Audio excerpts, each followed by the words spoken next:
الى داز مصعب بن عمير وجيتي انت من وراه في شي زنيقه من الزنيقات الصغار ديال مكه بربع ساعه، كتقول مصعب بن عمير داز من هنا بالبارفان بالريحه ديالو. مصعب بن عمير سلم، بقى يمشي يراري مع مو الى اخره. هو كان بار بالام ديالو، ومن بعد قالت ليه اترك الاسلام ديالك ولا هادشي كله اللي عندك نجردك منه. قال لها من القضيه ولات في الاختيار يا اما هنا يا اما هنا، قال لها جربي من داك الشيء اللي بغيتي. قالت لي العبيد ديالي نحر، قال لها دابا ملي ولينا في المفاصله غتصيفطي شي واحد من دوك العبيد ديالك غنقتلو. الاسلام هو الاسلام.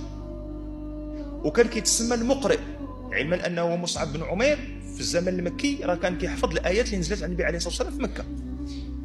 كان كيتسمى المقرئ. النبي عليه الصلاه والسلام خلى سيدنا عمر وخلى سيدنا ابو بكر وخلى سيدنا عثمان وخلى سيدنا علي، نقولوا على سيدنا علي ديك الساعه كان مازال باقي صغير شويه، خلى سيدنا زيد بن حارثه، خلى سيدنا بلال بن رباح، خلى سعد بن ابي وقاص، خلاهم كاملين.